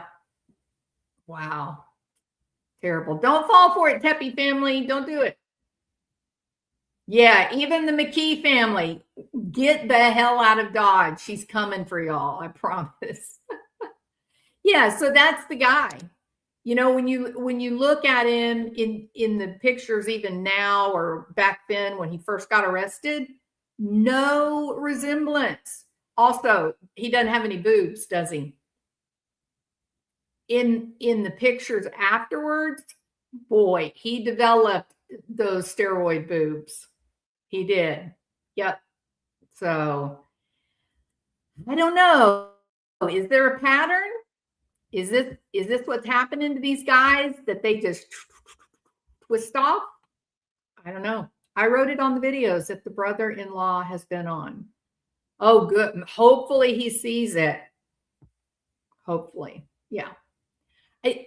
You know, Brian Enton, he does go out and find people to talk to and get information, but he's not in, you know, he's not like misusing that contact. That's the point. Lauren and John are sneaky, like they get cozy with the family members. They lie, they get them drunk. Look what they did to Grayson on the Patreon thing. Can we would you guys please, well, let me find it, the link to Everyday with Jay, where she's going over the Hidden True Crime Patreon. Let me see if I can get it pulled up real quick. God, it was horrible to watch. Oh, Jay's live right now. Okay. Let's see.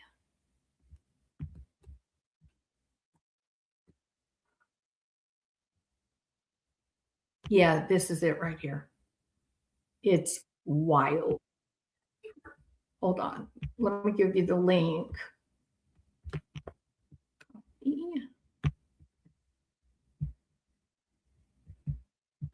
Okay. Even if you guys don't, listen to Jay or whatever, you got to go listen to this live. It's going to be audio only. So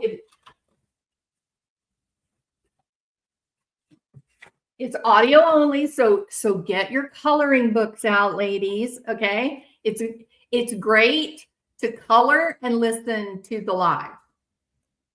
There we go. I love my new picture. It's hats.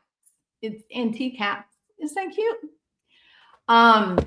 So get you something to work on, knitting or making your Christmas stockings or coloring or whatever you like to do with your hand. And turn on Every Day with Jay, the link that I just posted. And what you're going to be listening to is the newest Patreon that was done by Hidden True Crime. Grayson is basically their guest, and it is a shit show. That is the best description that I can give. It's wild. It is wildly inappropriate. It is wildly troublesome in terms of like boundaries and dual relationships. It looks real bad. Like it looks real bad. And I think that's why they put it on Patreon. I think that's why they put it behind a paywall, because they knew that it was inappropriate. They knew that, Grayson being drunk, allegedly, John, dude, you have a licensing board and you have an ethics manual. Are you paying attention to it? You're the dude that has 100% made your channel an extension of your career as a licensed psychologist. You did it, your choice. And if you are using, this is social media ethics, if you are using social media as an extension of your career, John Matthias, that means your ethics manual, which is legally enforceable, even if you're not a member of APA, John, that ethics manual is legally enforceable. Legally. Do you have it? Have you looked at it? Have you read it? Dual relationships are a huge problem. In fact, it's the number one reason that people lose their licenses, John. Whew, that Patreon is crazy. So I hope that you will, yes, DB, yes. You're going to have to go listen. It is, I'm speechless. How many times have you guys ever seen me speechless? Ever. It's wild. It is wild. So you go listen. You might want to maybe start at around 15 minutes into the video and just stay to the end. Stay to the end. It's crazy. Okay. All right. So thank you guys for being here. And is Martin in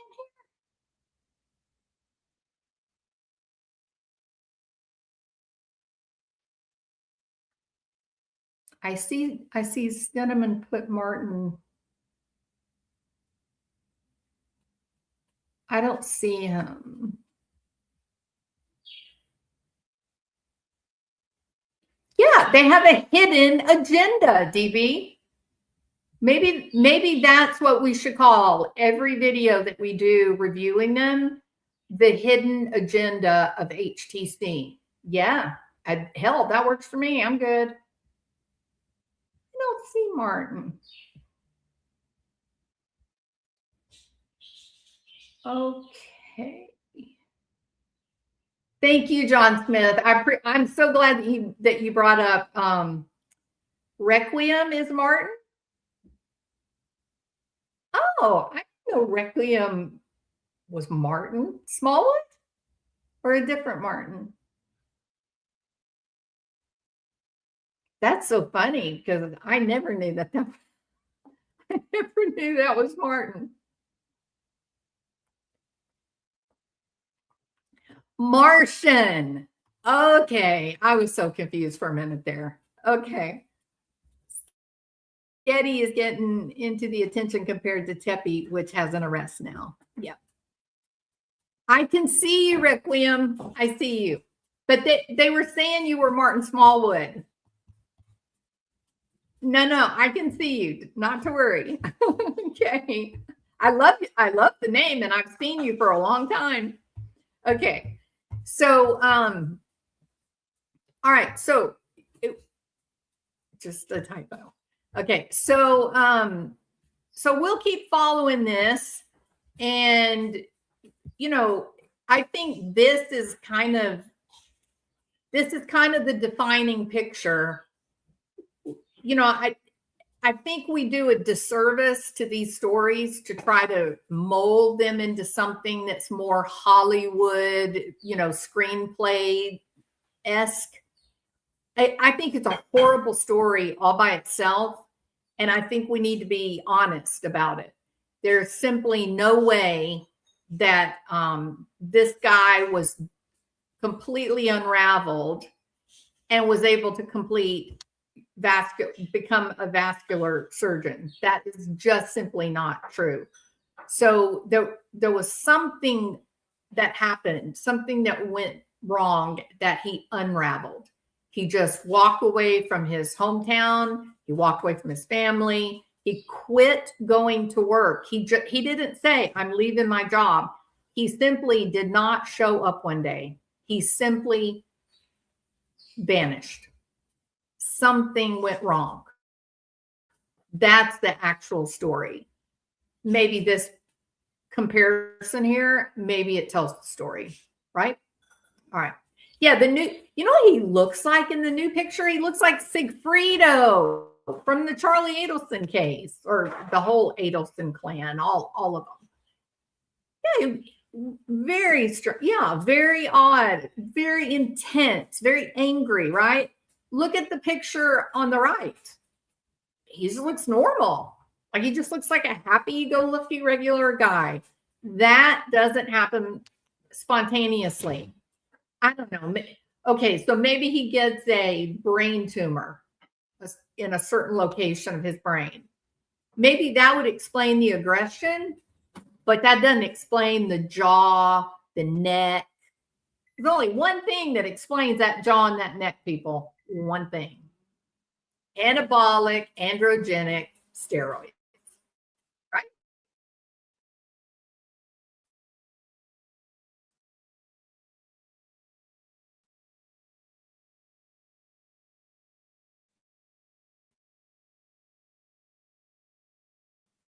Okay.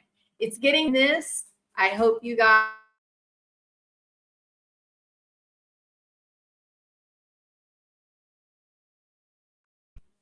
crazy. All right. See you later.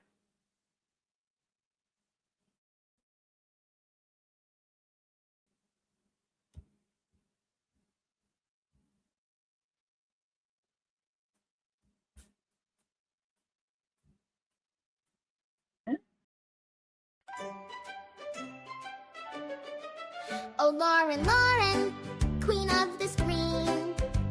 With Botox so tight, you look like a dream. But your skin's so thin, it's like tissue paper. One wrong word and poof, you're a vapor. Hey, Lauren, toes all sore and red. From folks stepping on them, now you're crying in bed. People are mean, you wail through the night. But you swing at victims' kin, what a sight. From YouTube throne, Queen Lauren's so grand. Now cast to the peasants with pitchforks in hand. You dish out the drama, true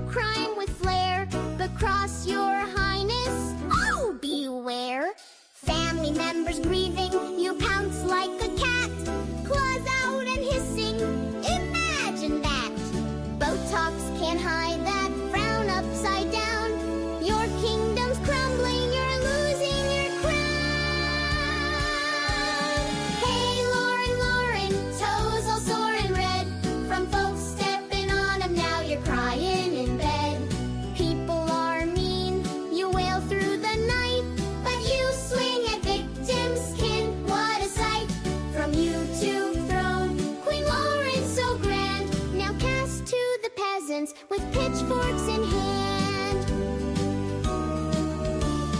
Once upon a vid, you ruled the true crime wave.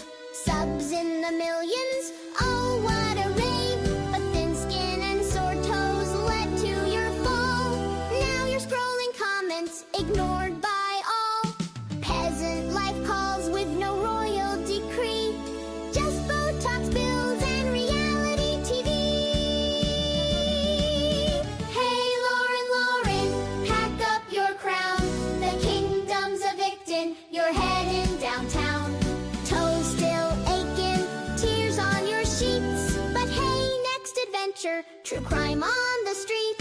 From queen to the fields with the mud and the muck.